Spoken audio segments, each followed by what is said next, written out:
Beleza, estamos ao vivo. Salve, salve, galera. Boa noite para quem por acaso já estiver aqui com a gente na roxinha. Se você por acaso estiver conseguindo, lhe agradeço profundamente, porque o meu upload está miserável hoje. Tá bem ruim. Eu quero crer que é algum problema regional aqui em Belém ou da minha área, que não é possível. Estou desde ontem com um upload muito ruim. Mas pelo menos eu sempre gravo. Eu gravo para poder depois carregar lá na vermelhinha. Então, se você estiver assistindo na vermelhinha, desejo a vocês bom dia, boa tarde, boa noite, boa madrugada. Vão chegando, vão encontrando local confortável, seja no chão, na cadeira, na poltrona, no sofá, na parede, no teto, não importa onde seja. O importante é que vocês estejam confortáveis assistindo mais um Giro da Semana RPG, que é um quadro aqui no canal que a gente traz alguma novidade de RPG que está rolando aqui no Brasil para vocês conhecerem. E o responsável por essa coisa toda é o Lucas. Lucas, você manda. Bom dia para quem vigia, boa noite para quem de noite, boa madrugada para quem não dorme. Eu sei que tanto a Tati está aí no chat, sim, e o Tarcísio Lucas, porque ele falou que ia prestigiar também aqui a live em algum momento. Então eu já agradeço desde já ambos que estarem conosco.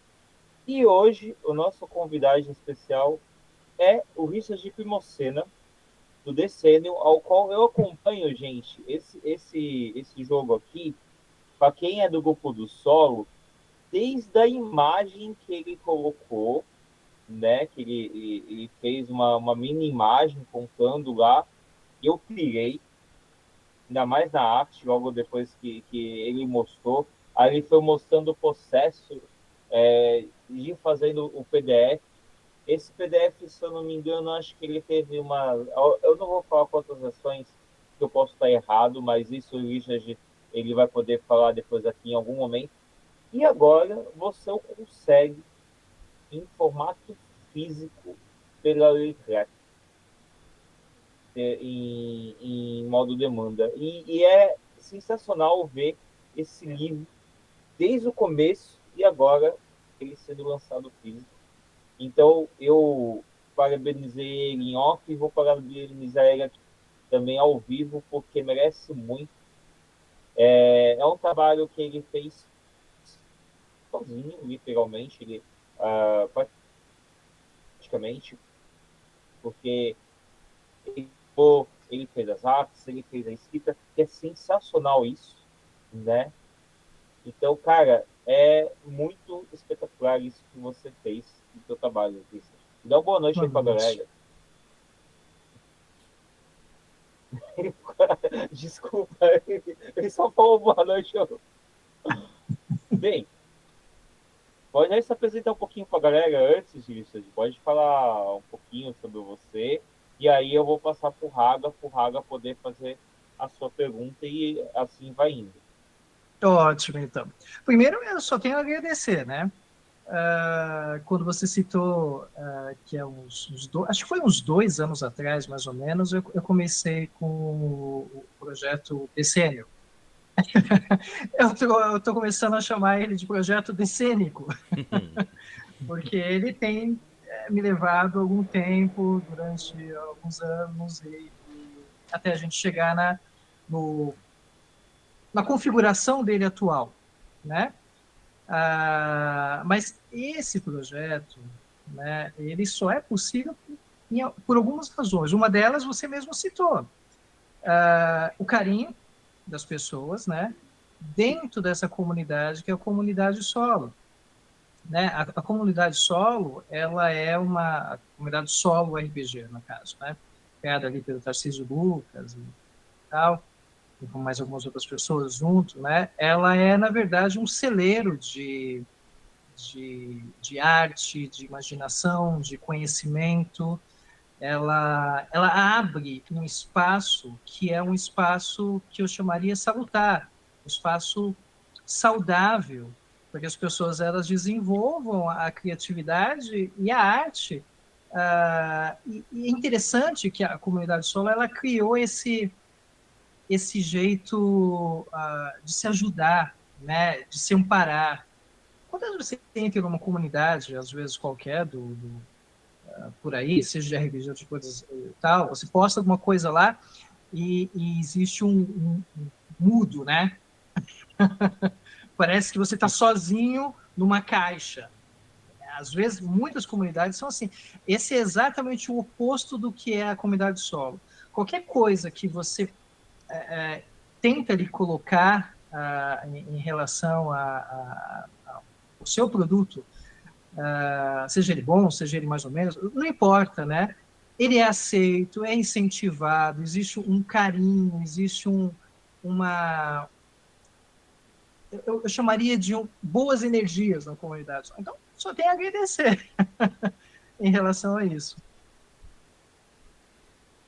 Boa, então Show, acho que eu já show. entro, né, Lucas? Então, Raga, isso, Então pode bora. ir. Então, Richard, eu vou logo me virar para ti e te perguntar: qual é a proposta do Decennium? O que que ele traz de cenário para cativar a pessoa que for ler e desejar jogar? Conta a tua história aí pra gente. Vamos lá. Decênio, ele tem duas, como diria assim, tem duas vertentes que as pessoas gostam muito. Uma delas, o sistema, outro, o cenário, né? Eu posso falar um pouquinho dos dois, mas vamos começar pelo cenário, porque eu acho que sua pergunta foi mais relacionada ao cenário, né? Sabe aquela frase, quando as pessoas dizem assim, o mundo está caindo, né? Parece que está abrindo um buraco debaixo dos meus pés, né? De fato, eu levei isso um pouco a sério, mas realmente, quando o mundo cai e aí as coisas abrem um buraco debaixo dos seus pés, o que você faz? Você luta? Você entra em pânico? Você tenta corrigir as coisas, né? E aí, vinculado ao RPG e ao cenário de fantasia, né? Eu imaginei exatamente isso. Uma ilha que tivesse o tamanho colossal, não uma ilha pequena, mas uma ilha do tamanho de um continente mesmo, mais ou menos do tamanho do continente da América Latina, América do Sul, né? E aí ele, ele flutua, né? É uma ilha que flutua. Não existe um motivo, uma explicação aparente por enquanto. Eu fiz questão de deixar isso meio em aberto, né? Embora eu tenha as minhas teorias, eu não conto, mas tenho minhas teorias, né? E aí, há 300 anos, essa ilha ela começou a despencar. E quando ela começa a cair, ela abre brechas, né? Ela abre fissuras no meio. Então, às vezes, a fissura abre no meio de uma cidade. Então, ela traga uma cidade inteira por um abismo. Ninguém sabe o que acontece com aquela cidade. Ela simplesmente afunda, com pessoas, com casas, com animais junto e vai embora. Às vezes a fissura abre num bosque, ou muitas vezes até mesmo no mar, e aí dentro do mar, outro dia uma pessoa fez uma pergunta assim, mas como é que acontece quando é exatamente aquele sentimento de que um poço, a água começa a cair e aquela fissura fica ali, aberta, e aí quem estiver navegando naquela região é tragado por aquilo, né? Indo nessa direção, existe o imaginário. Tá, começa a acontecer numa ilha, qual é o ponto negativo disso tudo? Bem, tudo, né? Se a ilha era tragada, por exemplo, num lugar que tem um campo, as pessoas passam necessidades naquela região. Se uma cidade inteira for levada embora, o que acontece com os reinos em volta? E assim por diante. Esse é um basicão da ilha, do que acontece em relação ao cenário da ilha. Mas, piorando um pouquinho mais as coisas, né? Quando as fissuras elas se abrem, você também tem criaturas saindo delas, né? Você tem seres abissais saindo delas, né? Você tem seres de asa, abissais caçadores, coisa muito parecida com demônios, né? Então, um buraco se abre, as pessoas sofrem com a fissura que foi aberta na região, mas também sofrem com o desencadear de um monte de criaturas que surgem dali. E uma última coisa que também é encarada nesse cenário é que, paralelo ao acontecimento das fissuras ou da ilha despencando, você tem também o surgimento de uma epidemia que assola todo o continente, que é chamada de mácula, né? Era uma epidemia, depois, se quiser, eu posso até falar um pouquinho mais sobre ela, que eu costumo dizer que afeta a alma, né? Porque ela não causa dores físicas, mas ela causa um problema associado à alma do personagem. Ele vai pouco a pouco perdendo a personalidade por alguma coisa que começa a habitar dentro dele. Esse é um panorama assim geral, resumido do que é o cenário. Boa. Lucas? Bem, eu vou me focar no que eu acabei falando, né, no ICQ, mas acabei deixando essa possibilidade de partir, porque eu acho que é melhor a pessoa poder falar. Como que foi esse processo do Decennium até chegar no físico? Como que foi essa Até chegar no história Yuffie. dele? Né? Isso. Eu, sim, eu costumo dizer bem, RPG, para mim, eu tenho 45 anos, né? O RPG na minha vida, ele acompanha, na verdade, ele acompanha a minha vida desde sempre. Desde os 12 aninhos ali, jogando Dungeons Dragons, mas eu não vou contar toda a ladainha, porque demora um pouquinho, né? Eu não te daria Quando... 45, só isso, tá? Hum. Eu falaria que tinha minha idade, ou até menos. Sim, sim, as pessoas dizem isso, né? Mas tem a ver também com a minha profissão. Eu sou professor, né? Então, quando se lida com criança, acho que você fica um pouco mais jovem naturalmente. Mas, assim, o processo do RPG, ele me acompanha desde sempre, né? E, e à medida que eu fui ficando mais ativa na comunidade solo, né, eu fui, aos pouquinhos, sentindo a necessidade de trazer à tona, às vezes até mesmo como retribuição, o que a comunidade já me deu demais, até mesmo em saúde mental. A necessidade de compor um joguinho e tal, né? Ao longo do tempo, ele nasce com essas ideias de cenário desde o começo, dessa forma, e eu começo a introduzir também a maneira de jogar, que é o sistema de decênio, que é a maneira de jogar que eu jogava com minhas sobrinhas, com meu filho, né? Que é aquela história, você tem... quando você joga com crianças, né? Vamos colocar assim, né? Crianças e adolescentes ali, os dados, a soma dos dados não podem ser muito complexos, não pode ser complicado. Então, como é que eu jogava com eles? Olha, você tem um dadinho, o dadinho representa você. E você tem um perigo, é o outro dadinho, vamos ver quem ganha. Aí você joga um dado contra o outro. Depois você tem, mas esse perigo é um pouco mais intenso, esse monstro é mais forte, né? Falando assim, resumidamente. E aí, então, você vai ter que jogar o seu dadinho contra 2 dados do monstro.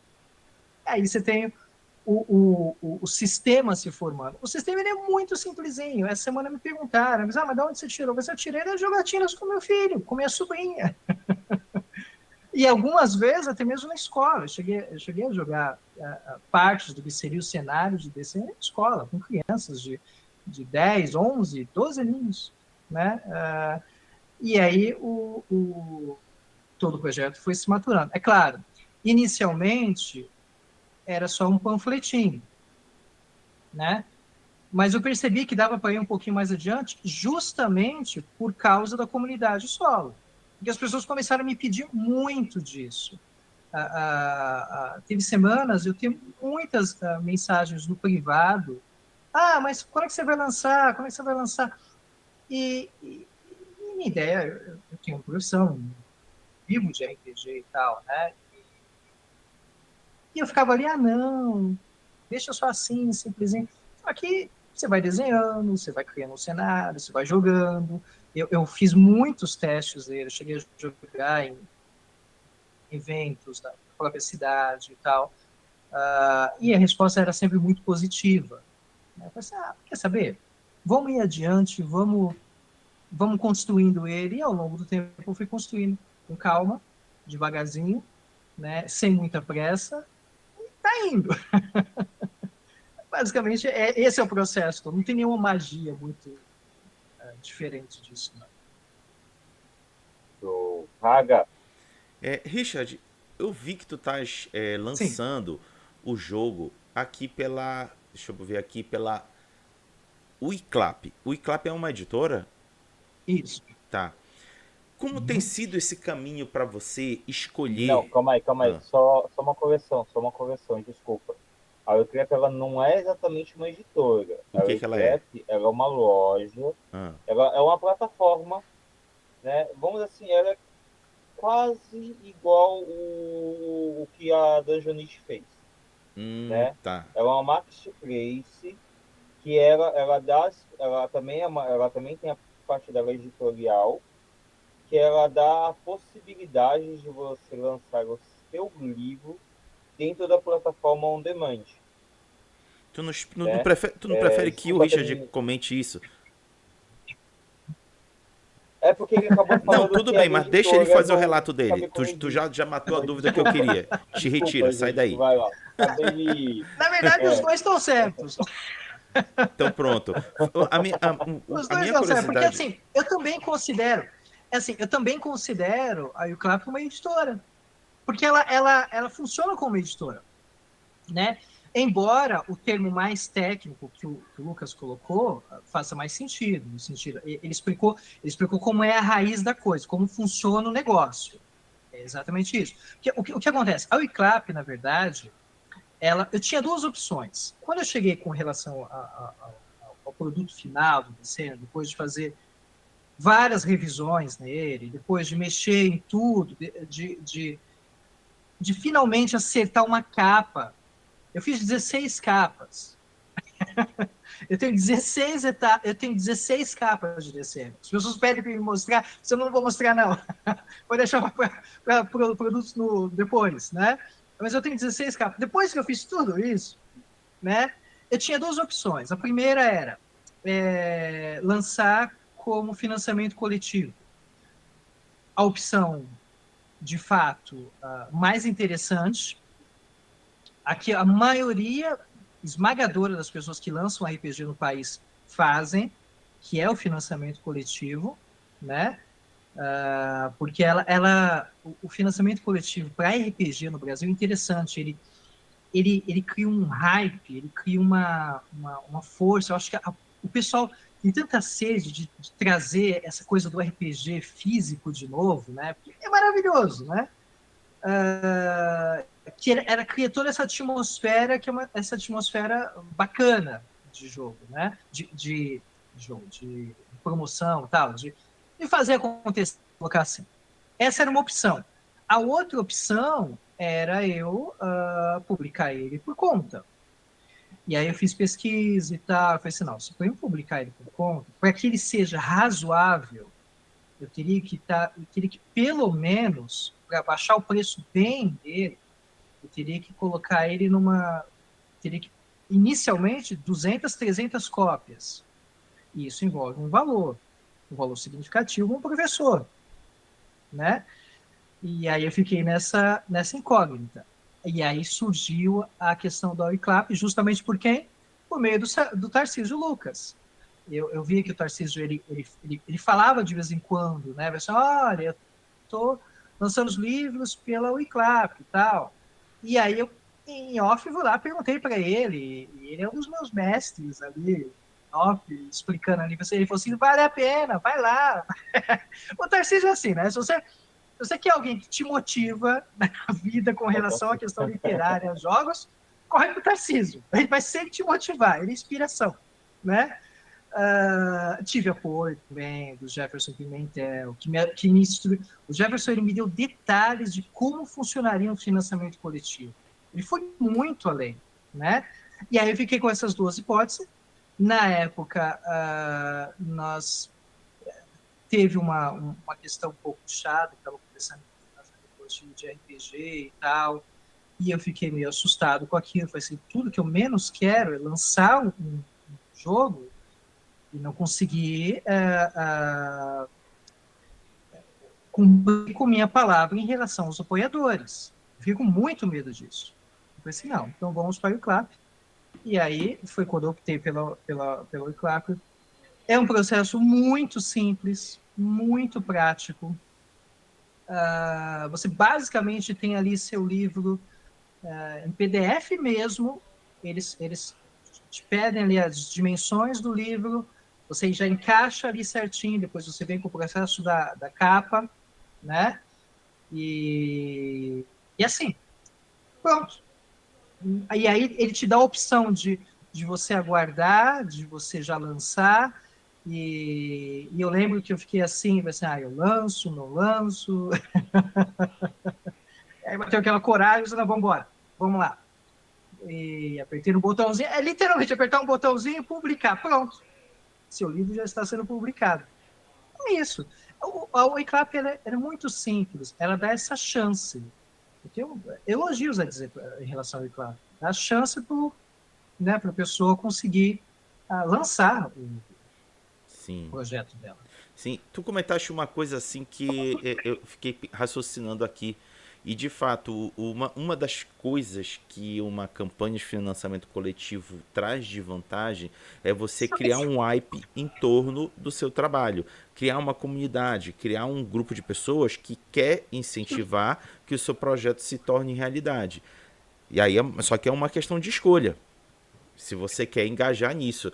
E engajar nisso também requer planejamento, porque não basta só dizer, pronto, cria comunidade e deixar a comunidade andar sozinha. Não é assim que funciona. Tu tem que monitorar a comunidade.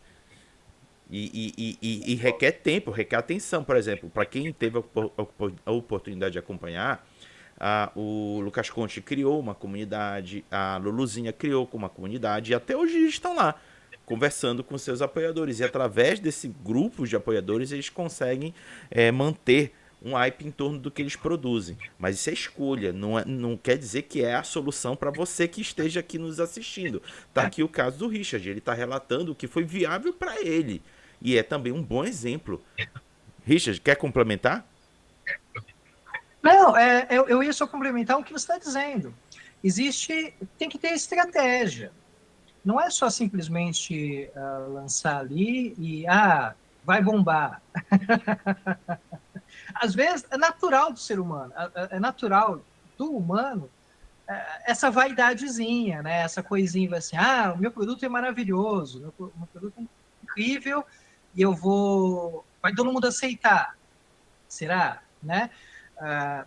Grandes marcas, grandes editoras, eles fazem pesquisa de mercado, eles têm gente atrás, em campo, fazendo, analisando quanto aquilo pode virar, quanto não pode, o que acontece em um cenário totalmente pessimista, o que acontece em um cenário totalmente otimista, né?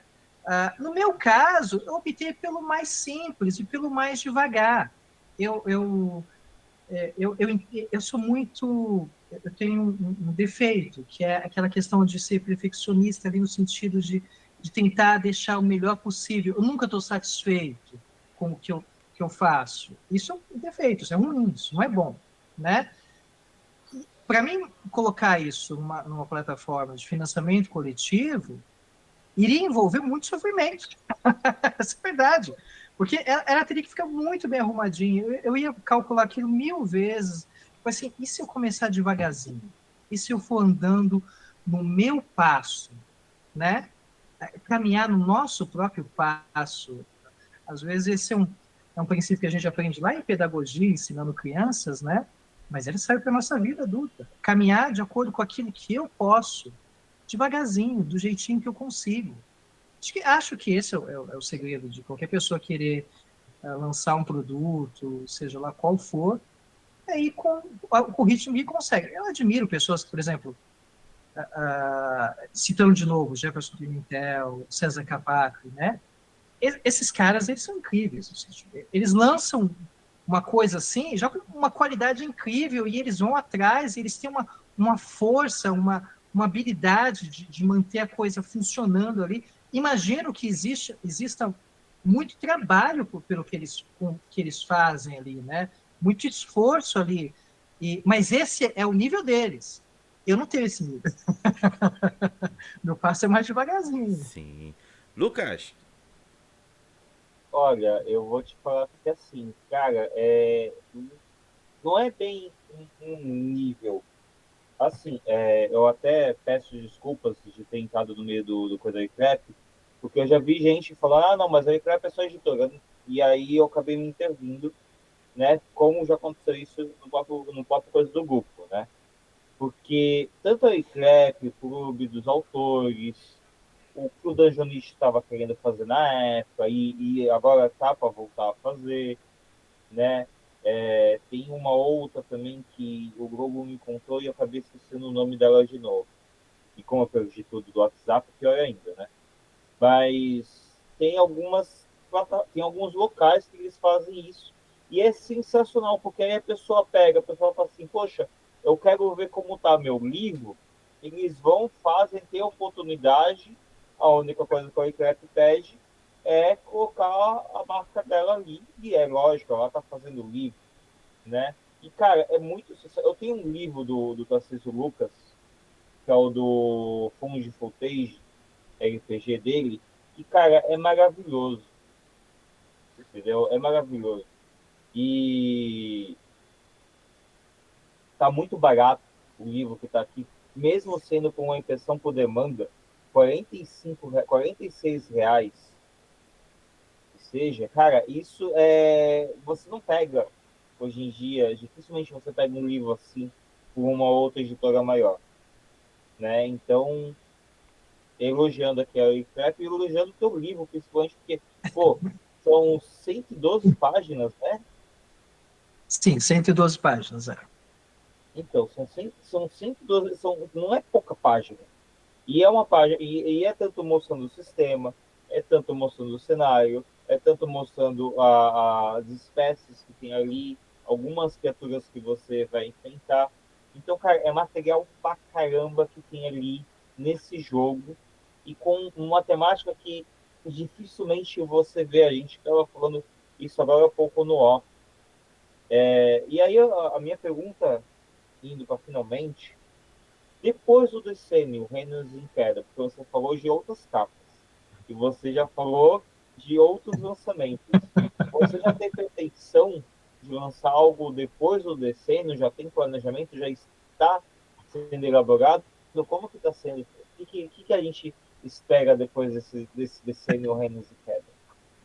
Essa é uma pergunta que tem muita gente me falado a respeito disso. Muitas pessoas estão me perguntando a respeito disso. Muita gente. Mesmo porque, no passado, lá na comunidade solo, eu tive, eu fiz alguns pequenos joguinhos que envolviam Decenniums, além do Reinos em Queda, né? Sim, já existem desenhos, já existe parte escrita e parte já esquematizada, né? De projetos futuros do CN, né? Uma das coisas que eu sempre costumo brincar com as pessoas, e algumas pessoas sacam essa ideia e me perguntam antes, né? Tá, chama-se Decênio Reinos em Queda. E o que acontece depois que cair? Então, existe um projeto, não vou falar tudo ainda de imediato, que envolve, sim, né? O que acontece depois da queda? Um reino inteiro, um continente inteiro desaba em um local, um abismo, né? E o que acontece ali depois? Além disso, também existem questões interessantes. Por exemplo, o que acontece, por exemplo, se o cenário de Decênio fosse nas estrelas? Ou se o cenário de Decênio também envolvesse, sei lá, vampiros? E que tal um grupo de super-heróis decaídos? Né? São todas algumas ideias, algumas coisas que eu tenho, algumas já em projeto e outras ainda ali para vingar melhor um pouquinho. Show. Raga, Richard, ainda agora tu comentaste que você produziu ilustrações do jogo. Como foi? Sim. Pô, tu diagramaste, desenvolveste o jogo, o sistema, ilustrou. Mano, tu só fizeste todo o serviço, né? Tu fizeste o passe, cruzou, cabeceou e fez o gol. Como foi nesse processo de fazer o gol sozinho, ainda desenhar? Eu costumo dizer que a parte mais trabalhosa foi diagramar tudo isso. Porque a ilustração para mim, o desenho, ele é, assim como o próprio RPG, ele faz parte da minha vida. Eu desenho desde que eu me entendo por gente. Eu não cheguei a fazer nenhum curso de arte, ainda pretendo fazer curso com as artes, mas eu acabo usando o desenho basicamente profissionalmente, por lidar com crianças, mas também em quase vários aspectos da minha vida, em várias ocasiões da minha vida, o desenho teve presente, né, para ajudar as pessoas, ou para poder até vender quadro na rua, eu já fiz, né? Então, desenhar, para mim, é natural e é prazeroso. Eu posso permanecer horas desenhando. Eu posso passar um dia inteiro desenhando e eu não sinto cansaço. Então, desenhar e ilustrar, para mim, é algo parte de mim. O escrever também faz parte, porque eu amo histórias. Eu escrevo. Tem coisas que eu ainda tenho para publicar e tal, mas assim, agora, a parte de diagramar tudo isso, aí porque as pessoas imaginam assim, tá, eu tenho um texto bom, eu escrevi algo aqui, ótimo. Eu tenho um sistema, depois eu posso falar até um pouquinho mais sobre o sistema, ótimo. Eu tenho as ilustrações. Só jogar no livro e tá bom. Nada. Aí que o trabalho começa. Você precisa, às vezes, por exemplo, calcular essa página aqui, e uma coisa interessante, talvez não me atropelando, né? Quando você compõe um livro, isso é regra de literatura e serve também para compor um livro de RPG, né? Você não pode simplesmente jogar as coisas. Por exemplo, por que eu não coloquei as regras no final? Por que eu coloquei elas ali meio no meio? Por que eu dou a entrada com um conto? Né? E logo em seguida eu faço uma introdução. Né? Existe um sistema, um esquema que você faz, e isso é uma dica para quem está desenvolvendo jogos ou escrevendo livros. Né? Eu me identifico mais como um escritor do que como um game designer. Game design é um outro nível, mas como escritor ali, você precisa esquematizar. Você vai colocar um conto no início porque você precisa chamar o leitor para o que é a ação do seu jogo. Você joga o leitor naquele campo ali de imaginação, né? Porque é um livro também.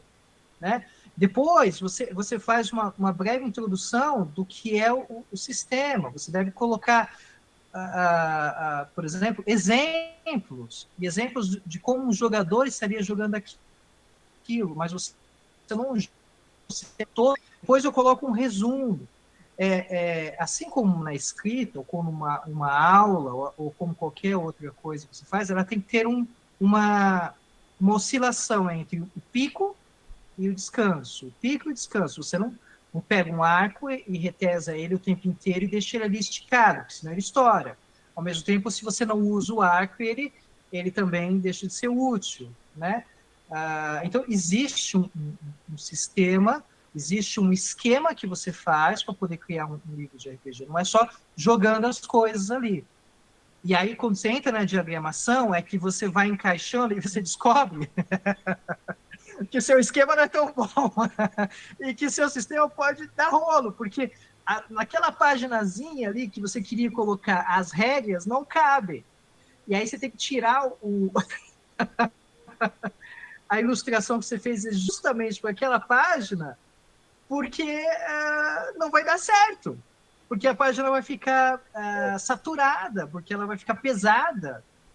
Então, eu não sei se eu consegui me explicar por completo, mas esse é uma parte do que foi a parte mais assim, mais laburosa do DC, de criar ele como livro de RPG, no caso. Boa. Lucas?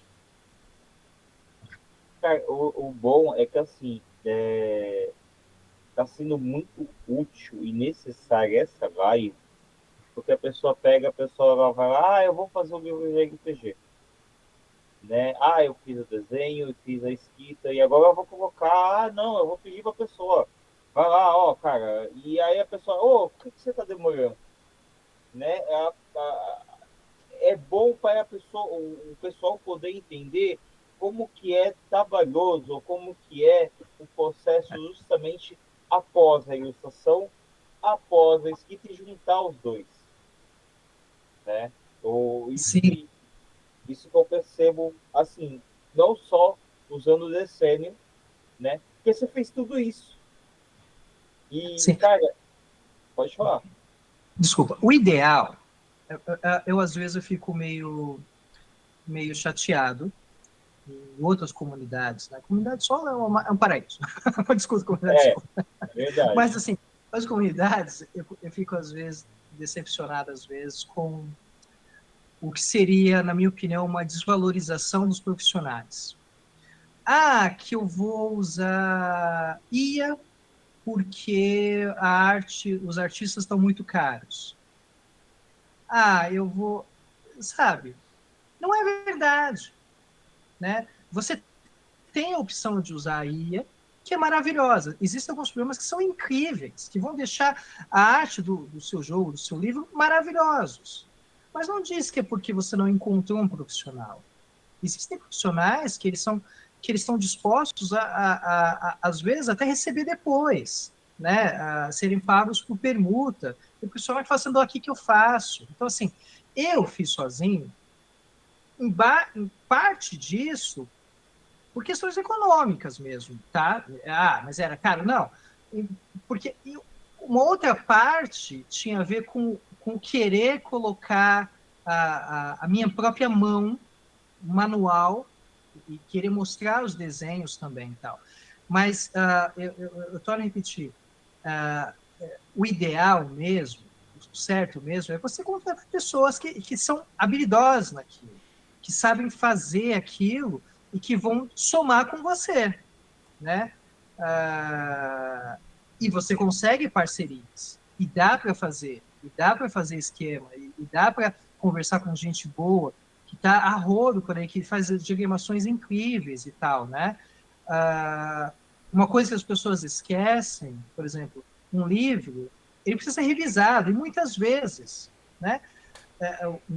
Uma, uma coisa que eu posso falar, porque eu já falei para todas as pessoas, né, que já compraram o livro, já andei conversando com as pessoas e tal, e mesmo depois que eu revisei, acho que 16 vezes o livro, li ele 16 vezes, fui corrigindo ponto por ponto, interrogação, vírgula, essa frase está errada, ainda assim, quando ele saiu para publicação inicialmente, ele não saiu do jeito que eu queria. Eu parei a publicação durante uma semana e revisei ele de novo. E ajustei tudo de novo, e ajustei parágrafos e tal. Né? Tem um novo formato que eu vou lançar em breve, eu posso falar isso, porque é um segredo, né? Que ele tem um formato revista, maiorzão. Eu achei muito bacana ter essa chance de colocar em formato de revista. Eu gravo dos meus quadrinhos da década de 90. Sou tiozão. E ele tem eu tenho a ideia de fazer um formato livrinho mesmo, menorzinho e tal, já está pronto. E imagina se eu tivesse mais profissionais nesse esquema, né? Claro que o processo seria muito mais rápido.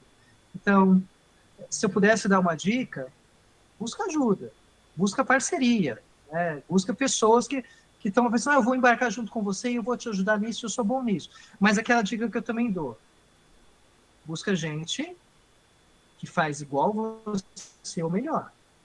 Se for para carregar também, né, as pessoas nas costas, aí também não adianta nesse sentido. Então, se encontrar um parceiro, enquanto o parceiro ali, senão ele faz igual a mim ou melhor. E aí você seja honesto, você racha as despesas e racha o que seriam os lucros, ou seja, o que for. A gente passou por algo semelhante com a revista. A gente bateu muita cabeça. Até hoje, o Hara ele não considera a revista como uma revista, né? Ele considera como um compilado de notícias. ele mesmo que diagrama, né? Ele mesmo vai lá e coloca.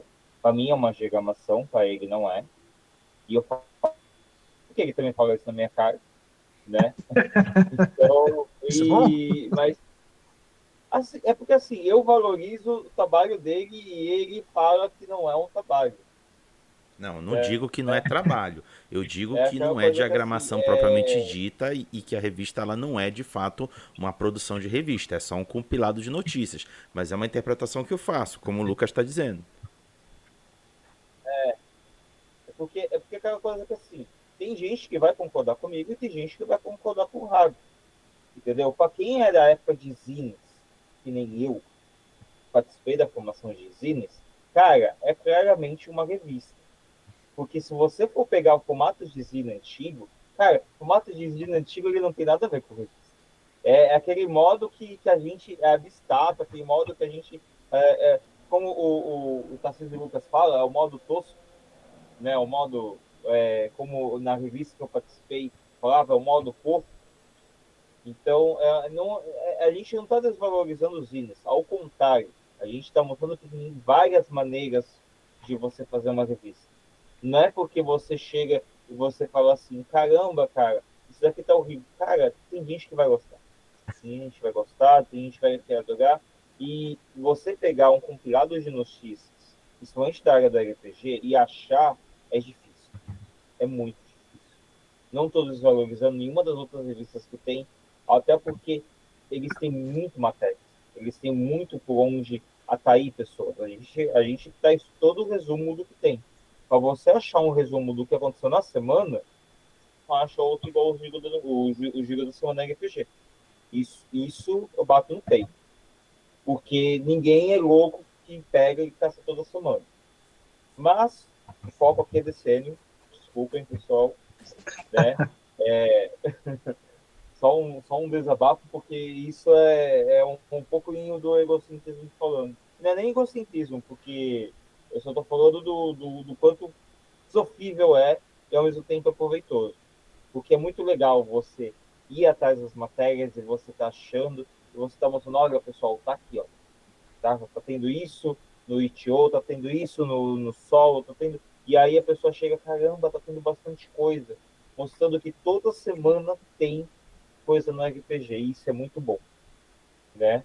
Mas agora voltando aqui pro Decênio, para a gente até poder ir para a rádio daqui a pouco, você tinha dito sobre o mácula. E aí eu fiquei muito interessado em saber como que é a mácula em Decênio. E você deixa esse segredo. Então não tem como eu ir para a rádio sem saber um pouquinho dessa mácula. Até porque eu sou a parte caótica. Então, conta pra gente um pouquinho sobre essa mácula.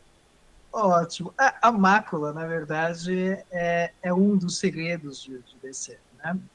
Uma das coisas que eu queria quando eu fiz o livro é que ele não fosse fechado em si, né?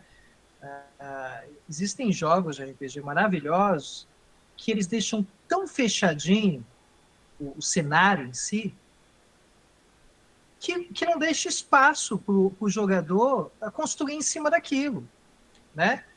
Então, a mácula é mais uma desses segredos. Por exemplo, a queda. Existem algumas teorias, né, da queda. São 4 ou 5 teorias da queda. Mas, de fato, ninguém sabe ao certo por que o continente está caindo, está afundando, né? E a mácula faz parte desses segredos. Alguns sábios, no caso ali, né, do cenário, eles acreditam que a mácula ela nasce junto com as primeiras quedas, né? Porque ela empesteou o continente inteiro. Outros já dizem que ela não tem uma explicação. Mas a grande verdade é que ela não tem cura, por enquanto. Ela assola os personagens, o cenário, né? Era uma doença que ela evolui sem dor física, mas ela evolui com processos de dor mental, moral, né? A pessoa ela vai mudando a personalidade, mudando quem ela é. E o mais interessante é que quando ela chega num estágio muito evoluído, ela dá poderes para o personagem. Então, é como se o hospedeiro, seja lá o que for que tem ali naquele personagem, contraiu a doença, a doença começasse a reagir. Então, alguns despertam a magia, que é a magia profana, né? Outros nascem armas da mão. E aí a criatividade do jogador vai embora. Eu tenho curiosidade para saber como é que o pessoal está encarando a mácula por aí, né? Eu vou lançar uma pergunta dessa, né? E aí, como é que é seu personagem? O que acontece se ele for maculado? Que o termo é esse, né? Você está jogando com um personagem maculado, e aí, ele tem poderes? Mas, e aí, como é que tá indo? Eu tenho curiosidade sobre isso também. Boa. Raga, você vai perguntar do sistema ou vamos para a Não, rádio? vamos pra rádio. Então, bora para a Então rádio. bora. Galera, chegou o momento da gente fazer a nossa brincadeira recorrente de misturar RPG com música. Aqui as pessoas presentes vão indicar canções que se relacionem com o tema do dia. E aqui o tema é o jogo Desenho, Reinos em Queda. Ou seja, Richard e Lucas vão indicar canções que de alguma forma se relacionam com a proposta do jogo. E aí quem começa é o Lucas. Bem, a minha, ela vai ser inspirada numa trilha sonora de um filme. E, cara, eu tava comentando isso em off, eu vou comentar isso em on. É um filme que ele é um desenho antigo, chamado Caçadores de Dragões. E para explicar o porquê estou colocando em Decennium, eu tenho que explicar um pouquinho sobre isso. É um filme que o planeta ele ele implodiu, né? E foi tudo pros ares. Foi tudo começou a ficar sem gravidade, né? Vamos dizer assim. E aí essa sem gravidade, uma hora ou outra começa a despencar, começa a voltar e aquilo ali começa a descer. Quando a gente vê o descendo, o Reinos em Queda, ele logo comentou aqui do continente, né? Que ele começou a levitar, né? Ele começou a perder a gravidade assim, e uma hora ou outra a gravidade ela volta, né? E aí começa a rachar e começa a cair. Isso na mesma hora eu me lembrei do Caçadores de Dragões e eu fiquei maravilhado, porque o desenho, o filme, a série animada é lindo, é emocionante, é triste e emocionante ao mesmo tempo. E aqui no Decênio, ele tem o seu momento de alegria e tem o seu momento de tristeza. Porque, assim, você fica fascinado pela Mácula, mas olha o que a Mácula faz com você. Não é por isso que eu não deixei a gente ir para a rádio sem saber da Mácula. Eu já sabia, tá, gente? A Mácula faz isso com a pessoa, e a pessoa deixa já a pessoa se desse jeito. Né? Vocês querem saber qual que é a versão da Mácula? Tá aqui, ó. E aí, cara, eu peguei a música da banda Jalan Jalan, que é a música Lotus.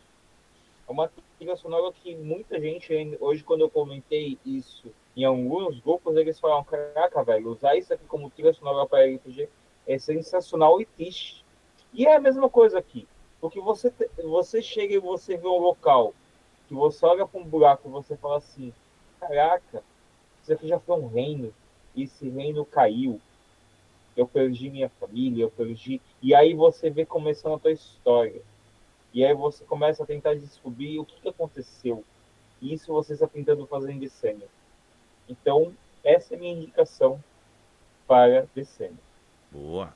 Agora eu convoco o Richard para indicar a canção dele que vai se relacionar com o desenho. Ótimo. Olha que interessante isso, né? Bem, quando eu estava desenhando, porque quando eu escrevo, eu não posso ter som. É o jeito como eu processo as coisas, né? Porque eu só consigo focar uma coisa de cada vez. Mas quando eu desenho, é aquela memória artística que a gente tem, né? Uma memória muscular. Eu posso fazer qualquer outra coisa, eu consigo desenhar. Eu posso... Só que eu nunca experimentei cozinhar e desenhar ao mesmo tempo. Eu não sei se dá para fazer. Mas, assim, durante todo o processo, enquanto eu desenhava, uma das bandas que eu ouvia era Linkin Park. Então, Linkin Park, na minha opinião, a maioria das canções de Linkin Park, elas parecem trazer a atmosfera de Decênio. Algumas pessoas, elas colocam Decênio como uma dark fantasy, né? Uhum. Eu achei bonito isso, eu achei tão legal, porque... E eu adotei. As pessoas estão dizendo que é dark fantasy, então para mim é dark fantasy. Mas se eu pudesse colocar Decênio num patamar, eu diria que ele está em processo dark, né? Ele ainda não caiu, ele ainda não tombou, né? As pessoas ainda lutam, as pessoas ainda se aventuram, né? Tem a questão da essência e tal, e elas ainda querem manter a coisa funcionando, embora elas saibam que o fim é iminente. E Linkin Park, e agora está bem alta por causa da nova vocalista e tal, e fez um show agora recentemente em São Paulo, e ela remete esse ambiente de que a coisa vai crescendo, porque as músicas de Linkin Park são assim, elas vão crescendo Isso. até estourar um grande. É mais ou menos por aí que Decênio está indo. É incrível. Então, eu citaria... O sim, desculpa. incrível é que legou. A cantora entrou bem que só na banda. Ela lembra um pouco. Esqueci o nome do cantor, o ex-vocalista. Lembra um pouco, mas ela traz a própria pegada dela, Chester. o Chester. E a canção que deu a estreia dela, que é o Empty Machine, já tá para mais de 60 milhões de visualizações. E foi lançada mês passado. Caramba! Mas enfim, Além excelente. de ser um som... Detalhe, detalhe que eu peguei a música pela. Eles fazem uma fé, né, no Spotify, e aí você coloca na faixa de aguardar. Eu não sei o que deu no Spotify, que eu vi um mês antes. Uhum. Estava ainda em espera, um monte de gente espera, e aí acho que foi as 10 primeiras pessoas que colocaram, eu não lembro o que aconteceu. Eu sei que o Spotify veio até com e-mail de desculpas, falando que não era para ter soltado a música, que a música ainda ia ter clipe. E, cara, eu falei assim, caraca, velho, eu fui uma das pessoas Então pronto. premiadas que não eram para ser premiadas. Então Teve pronto. a Agora tá aí premiação as sem canções querer. indicadas pelo Lucas e pelo Richard. E agora a gente vai para as atualizações. Posso, Lucas? Pode, com certeza. Perfeito. Então, bora mudar aqui. Deixa eu dar um stopzinho aqui. E agora vamos colocar aqui o. Eu vou atender o desejo do Lucas. Hoje eu vou chamar de revista. É uma provinha da revista Giro da Semana RPG, em que a gente, como o Lucas falou, faz um apanhado de várias notícias e colocam diagramadas diagramadas dentro do arquivo digital que compõe a revista Giro da Semana RPG. E sempre aqui a gente traz esse apanhado de campanhas de financiamento coletivo que a gente atualiza sempre nas quintas-feiras. Eu faço na quinta-feira e trago aqui para vocês conferirem. Então, se você estiver assistindo o vídeo, essa atualização eu estou fazendo no dia 28 de novembro de 2024. E neste dia, eu registrei 21 campanhas de financiamento coletivo ocorrendo ao mesmo tempo. O período de apuração dos dados que eu vou apresentar para vocês hoje foi de 21 a 28 de novembro de 2024. Não tivemos campanha nenhuma encerrada ao longo desse período, mas estamos com 2 campanhas próximas para se encerrar nos próximos dias. O primeiro é Dados e Danos, Eco dos Deuses, pela 101 Games Brasil, que já está com 43%. É uma campanha flexível, então, por mais que se encerre com esse percentual, ela vai se viabilizar e o pessoal do projeto vai entregar para quem apoiou as recompensas apresentadas. E outro que vai se encerrar é o Fragile Empire segunda edição, pré-venda pela Macaco do Mal Hobbies, que até o momento só tem R$ 830 de arrecadação. Aí agora andando para as campanhas que ainda tem prazo bastante aí para ocorrer, e tem em primeiro lugar o Might Blade Classic 20 anos, pela Coisinha Verde, tem o Savage Worlds, A Cidade do Sol Vapor, pela Odyssey Publicações, tem o Morkborg, pela editora Hug Mooney, tem o Breachers, Fendas de Sempre Eterna, pela Nat 20 Games, tem o Divine Collection, livros reimaginados e livro-jogo, por Christopher Souza, tem o Pacotão Lampião 2, por Jorge dos Santos Valpassos, tem aqui a estreia essa semana na atualização, que é o Tanaris RPG pós-campanha ou Late Pledge, pela Ludens Spirit. Tem o Cibaron, RPG de fantasia sombria, pela Tri Editora. Tem o Assimilação RPG, por Assimilação RPG. Tem o Quero Mais Cordéis, por Pedro Borges, que será semana que vem. Então, quem quiser, acompanha a gente semana que vem. Tem o Relíquias do Reino do Ametista, pela Octonodo. Tem o Dados e Acessórios de RPG Mago dos Dados, pela Mago dos Dados. Tem o Jornada Irreal RPG, por Jornada Irreal RPG. Tem o Sistema Octa de RPG, por Taverna de Ferro.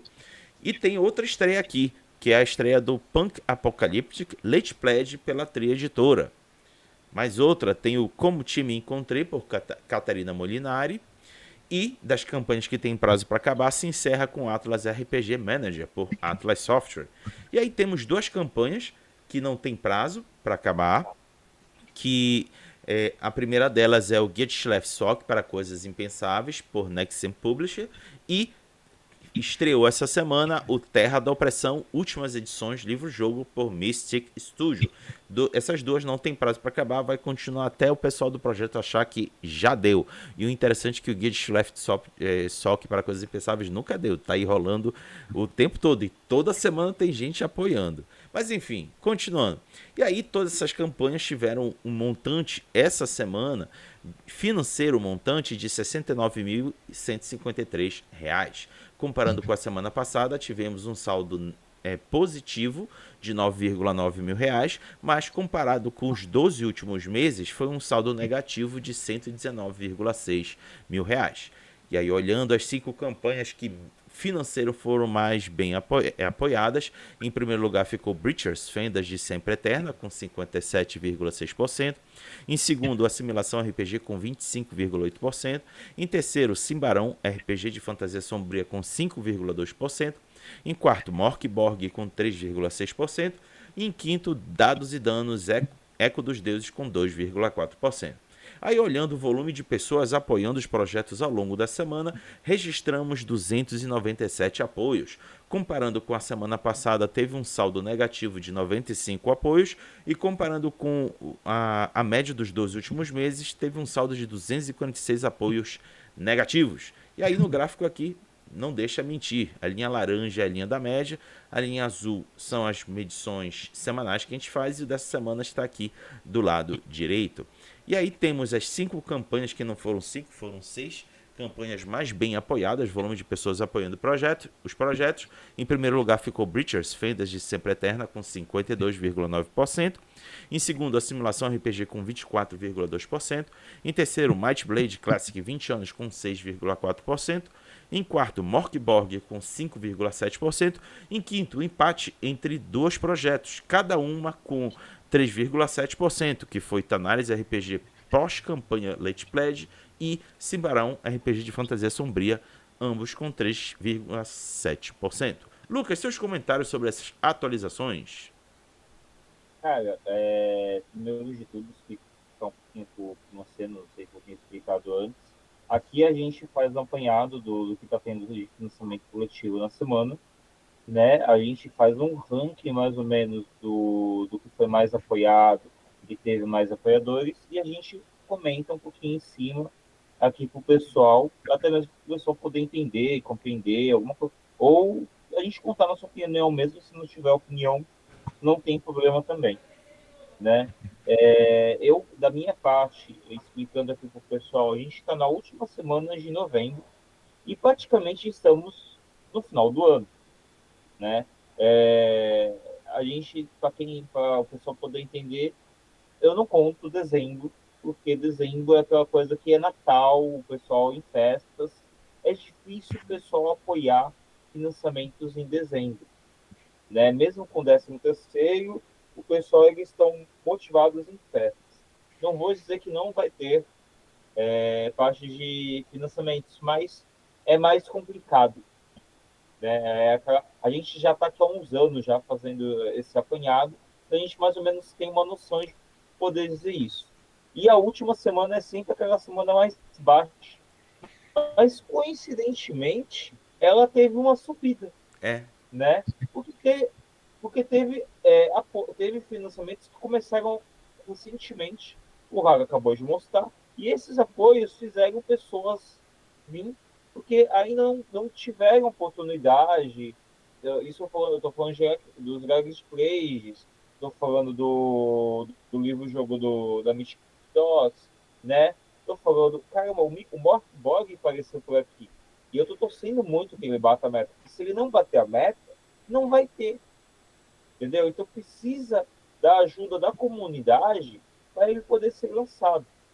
Então, aqui vai ser, na verdade, no meu caso, vai ser um pedido. Quem puder apoiar no Morkborg, apoia, porque vai ajudar a ser lançado aqui. Se ele não bater a meta, ele não vai ser lançado, pessoal. Então, se você quer ver o Morkborg aqui no Brasil, ajuda. De alguma maneira, divulga, espalha, incentiva a galera, porque assim, quem vai estar lançando o livro, quem tá lançando é pela Rug Muni, mas quem vai estar fazendo todo o processo é a MicroStarter, é a Ludeca, cara, eles estão fazendo um trabalho maravilhoso. Vocês podem ver pelo próprio canal, entendeu? Então, assim, bota com um pontinho de confiança, eu não sou da Rug, tá? Tem gente que vai falar, não sou da Ruby. Mas eu tô falando assim, bota um pontinho de confiança, porque assim, o cara não sumiu, o cara tá aqui, o lobo tá aqui presente. Sempre, volta e meia, conversando com o pessoal, falando, e mesmo voltando sendo atacado várias vezes, e tá aqui. Então, vamos botar aqui um pouquinho de volta de confiança.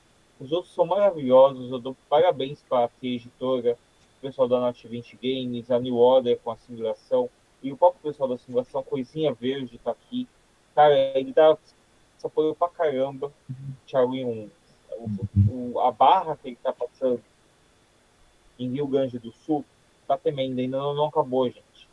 Ainda tá sofrível. Então, é isso.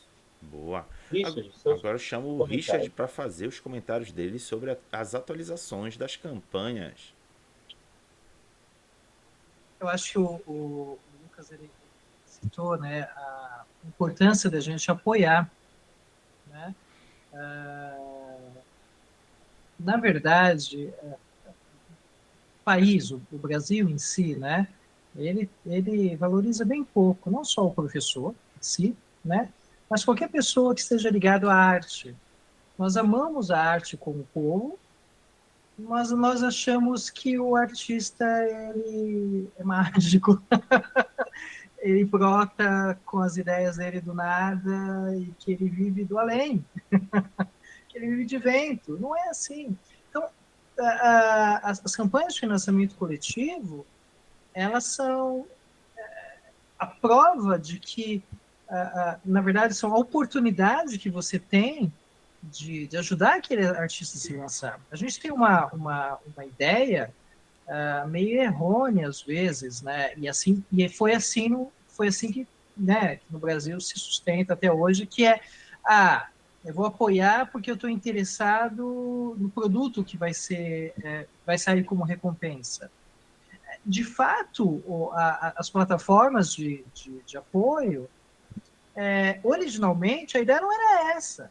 A ideia é você ajudar alguém a fazer um projeto a sair do local, sair do papel, é fazer acontecer aquilo. É você dizer para outra pessoa que, olha, eu me importo com o que você está produzindo, eu acho que o que você vai fazer vai ser muito bacana para a gente. então eu vou te apoiar, né? É claro que a recompensa, ela é importante, ela nos faz bem, mas eu acho que a gente tinha que mudar um pouco essa cultura do apoio por causa da recompensa, mas no fundo é apoiar porque eu quero ver a coisa acontecer. É isso aí. Então tá aí as atualizações das campanhas de financiamento coletivo e eu passo para o Lucas seguir para o encerramento. Beleza, agora a gente fala no que aconteceu na semana conosco e nosso convidado, o Richard, também ele vai falar aí o que aconteceu com ele, né? E aí depois a gente passa para a parte da despedida. E eu comigo, eu tive a mesa com o Vilto Reis. A gente está talvez na penúltima sessão. Talvez semana que vem ou vai ser a penúltima ou vai ser a última. A gente vai ver, né? O querido Vilto, ele manipulou, né? Ele dedilhou, como todo mestre faz, a gente tentar uma cobra que acabou levando a nossa curandeira, né? No meio disso. Mas não se preocupa, Vilto, a gente vai conseguir resgatar a nossa curandeira ali e a nossa amiga, que também foi levada. E a gente também já está planejando, já está fazendo os preparativos para o nosso Rodas de Jogos presencial, que acontece na Fábrica de Cultura, que vai acontecer dia 22. E hoje eu recebi a notícia de quando vai ser a próxima Pontaria Criativa aqui em Santos, que a gente participa os 3 dias. Vai ser dia 17, 18 e 19 de janeiro, sexta, sábado e domingo. E eu tô tendo a loucura de ideias de a gente estar nos 3 dias novamente, como a gente faz. Só que dia 17 é um dia de semana numa sexta-feira, né? E eu estou com o planejamento de a gente estar lá. Não sei como que ainda vou fazer isso. Mas, né? Aí isso é para janeiro ainda. Mas é uma felicidade. Eu gosto de participar do Pontaria Criativa, eu gosto da repercussão que tem, gosto da motivação que eles fazem com a gente, né? Então, a minha retribuição é participando. E é isso que rolou, né? Inclusive, antes de eu passar por Richard, só uma coisa que eu achei interessante do que ele falou, tem 2 campanhas da MipoStata que elas são justamente mais ou menos isso do que o Richard falou, que é o Rodas de Samba e o Movimento Futuro. No Rodas de Samba, você está apoiando para ser lançado um board game que ele talvez, se ele bater a meta, tudo certinho, ele vai para várias instituições e escolas envolvidas e vai ser um jogo falando sobre a história do samba. Eu sou um dos envolvidos das instituições pelo projeto, né? E, cara, é muito sensacional. Porque se você apoiar a partir de 200, 300 reais, se surgir 200 ele você consegue um jogo para você. Só que o foco da campanha é você apoiar para essas instituições receberem, para elas poderem mostrar nas escolas, né? E o Movimento Futuro, ele é uma outra campanha que é para o jogo, para ele ser lançado para 100 escolas. Para 100 escolas ou 100 professores, mas são 100 jogos que eles vão para professores poderem usar em sala de aula, né? Usando matérias que são envolvidas no sexto ano. E, cara, eu achei isso muito sensacional. Então, assim, se você tem oportunidade de condições financeiras, eu acho que são dois. E eu não estou falando um porque um deles eu vou ganhar o jogo, não. Até porque, para eu poder ganhar o jogo, eu tenho que eu ser escolhido no projeto, né? Mas é justamente pela motivação que tem em ambos. Porque você vai estar ajudando a escola, você vai estar ajudando instituições e você vai estar ajudando a propagar histórias, né? a ensino, a educação. E eu acho que isso é a essência do financiamento coletivo, né? Richard, o que aconteceu na tua semana? Vamos lá. Bem, eu posso citar algumas coisas. Foi uma semana bem agitada, várias questões. Mas em relação ao decênio, Eu trabalhei com as ilustrações dele, né, de algumas outras coisinhas que vão acontecer. Vamos ver se dá tudo certinho. Para mim aparecer como uma surpresa entre amanhã ou sábado, no máximo, né? E relacionado a DC mesmo. E além disso, você citou os jogos, né? Eu tenho as minhas jogatinas também solo de DC, porque DC é solo também, dá para jogar em grupo, mas se joga solo, né? E eu tenho uma campanhazinha que eu vou trabalhando com a personagem da capa, que é a Comandante Kai, né? Ela é a heroína do mundo de Decennium, e à medida que eu vou rolando alguns jogos, a história dela vai se contando, porque eu vou escrevendo ali e tal, e a ideia no futuro é fazer um compêndio de pontos relacionados à personagem da capa, que é a Kai, né? Então eu posso resumir assim mais ou menos, né? Teve esse trabalho com relação a ilustrações de Decennium e os jogos também que aconteceram particulares e em solo com relação ao personagem. Raga, então pode ir para despedida. Então vamos para a despedida. Galera, infelizmente esse vídeo acabou sendo mais gravado do que transmitido. Eu vou tentar verificar o que está acontecendo para que nos futuros giros da Semana RPG voltemos com a modalidade ao vivo, que aí permite com que a Tati e outras pessoas que gostam de nos acompanhar ao vivo possam estar participando no chat. Mas de toda forma, muito obrigado por terem assistido até aqui. Agradeço o Richard por ter compartilhado todo o seu trabalho, todos os seus relatos conosco. Foi muito interessante ver o caminho que você optou em percorrer, respeitando as suas condições de espaço, tempo e financeiro para lidar com o seu projeto. Como você mesmo falou, mesmo dessa forma foi um trabalho e tanto, mas que pelo menos se tornou realidade e está disponível para quem quiser pegar, baixar e jogar. Deixo aqui meus parabéns para você, Richard. Lucas, mais uma vez um trabalho muito legal da gente conversando aqui. E para finalizar, peço para que o Lucas e o Richard junto comigo diga tchau, Lilica. Tchau, Lilica. Tchau.